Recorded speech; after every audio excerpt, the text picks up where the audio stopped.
Oi, oi, gente, tudo bem? Hoje eu vim conversar com você sobre um problema que assombra muitas pessoas e me assombrou também em vários momentos da minha vida, que é a ansiedade. E a ansiedade é um desequilíbrio emocional, nada mais do que isso. A ansiedade não nasceu com você e não precisa morrer com você. Eu tomei remédio por 4 anos. Desde o primeiro dia que eu comecei a tomar remédio, eu falei que eu não ia tomar remédio pro resto da minha vida. Porque eu nunca gostei de tomar remédio. E eu nunca aceitei o que os médicos diziam que eu tinha que tomar, porque a ansiedade era um problema crônico, porque eu não ia conseguir lidar com aquilo num curto prazo, que talvez eu tivesse que tomar por muitos anos. Eu não me conformava com aquilo. E aí eu fui buscar. Eu demorei bastante tempo, na verdade, mas depois eu fui buscar conhecimento. Nos primeiros anos, eu só tomava o remédio e seguia com a vida e ok. Eu não dei atenção ao primeiro médico que me atendeu que falou que eu precisava fazer terapia. Não dei bola para aquilo, eu trabalhava muito e eu continuei trabalhando. Depois que o meu filho nasceu, o meu primeiro filho nasceu, e eu tive uma crise absurda de ansiedade, de pós-parto, eu de novo fui ao médico. Dessa vez eu já morava em São Paulo e eu tive que fazer um tratamento basicamente começando do zero. E aí, ali me despertou a necessidade de buscar ajuda, porque ajuda terapêutica, de buscar entendimento, por que eu estava vivendo aquilo. Porque de alguma forma eu entendia que, embora eu tivesse características que mostrassem a ansiedade desde muito nova, eu tinha muita dor de estômago na minha adolescência, muita dor. Eu não tinha gastrite, mas eu tinha dor, eu tinha uma irritação, né? Lógico, com o passar dos anos, eu tinha algumas intolerâncias alimentares. Às vezes eu emagrecia bastante, às vezes eu engordava um pouquinho. Enfim, eu sentia que tinha algumas coisas que não eram normais. E aí eu fui buscar ajuda terapêutica. E aí eu comecei também a buscar essas formações terapêuticas. Foi quando eu fiz a minha transição de carreira lá no final de 2019, quando eu comecei a buscar conhecimento de forma profunda e profissional. E aí, gente, virou uma chave absurda, né? Quando de fato eu entendi que a ansiedade não fazia parte de mim. E é por isso que eu quis trazer esse conteúdo hoje aqui, porque a ansiedade, a depressão, tudo que está acontecendo no nosso universo, né, com as pessoas que a gente convive, diz respeito a esses desequilíbrios emocionais. A depressão, a ansiedade não são condenações, não são doenças crônicas que você vai ter que viver com isso pro resto da sua vida. Não são. Esses sentimentos, essas angústias, esses movimentos, eles fazem parte de um determinado momento da sua vida, principalmente porque você está completamente desconectado de si mesmo. Sim, existe condições como essa que passam de geração para geração. Mas isso não é genético do ponto de vista fisiológico, e sim quando a gente mantém padrões negativos familiares, a gente vai repetir doenças familiares.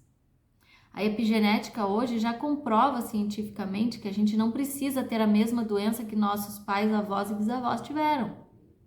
A gente pode escolher uma vida diferente, optar por comportamentos diferentes, por hábitos diferentes, para não desenvolver aquilo que eles desenvolveram.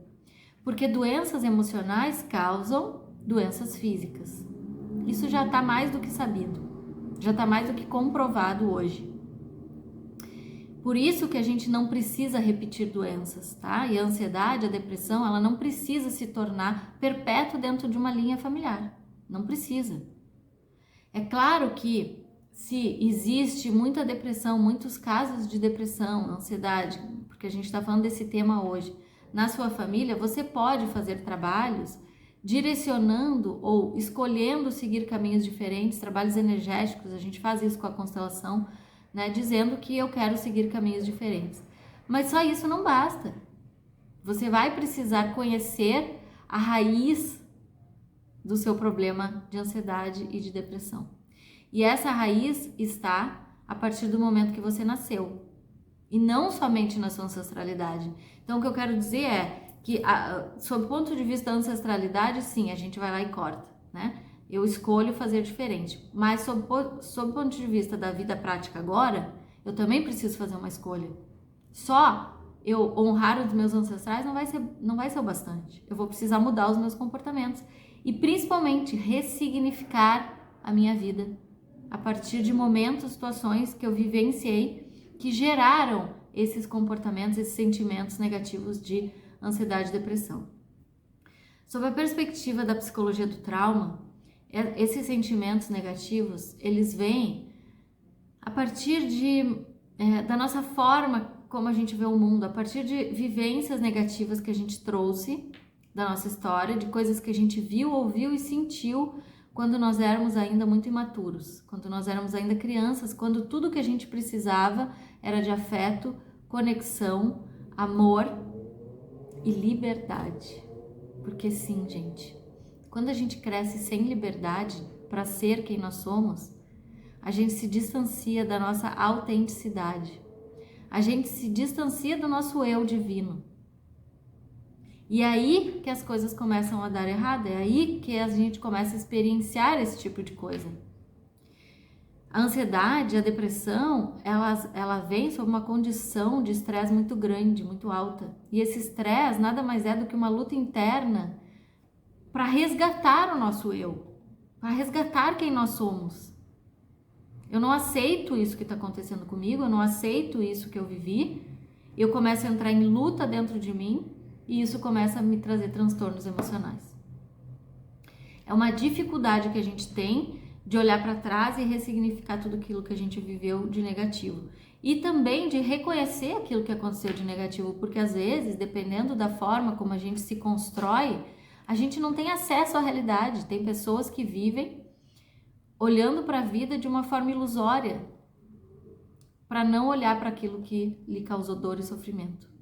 Tem outras pessoas que simplesmente ignoram o seu eu, ignoram a sua vida e só olham para o desejo dos outros. Só olham para aquilo que os outros precisam. Se entregam completamente para os outros, esquecem de si mesmo.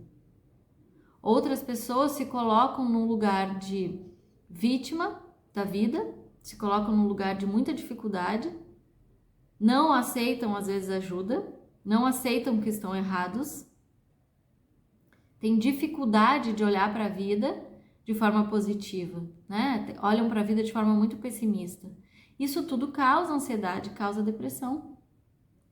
Pessoas que são muito críticas, que são muito autocríticas, inevitavelmente vão desenvolver ansiedade e depressão.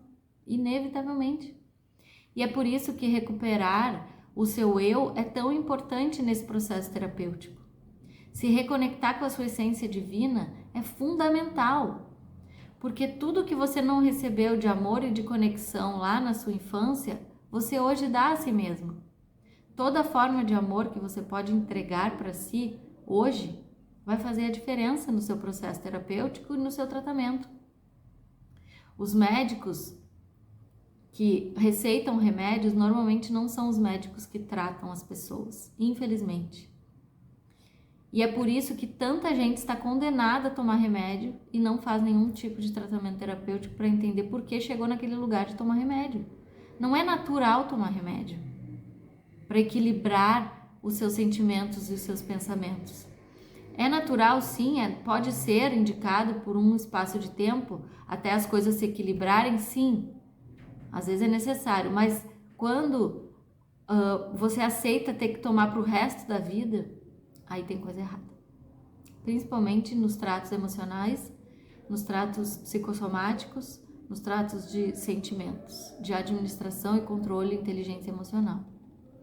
E eu trago essa reflexão para que a gente possa olhar para esses desequilíbrios com uma forma mais compassiva, de uma forma mais amorosa, para a gente olhar para o que a gente está vivendo e não se auto-julgar e não se autocondenar e não se colocar num lugar de fragilidade, de vulnerabilidade. A gente pode olhar para isso dizendo, ok, o que isso está querendo me ensinar?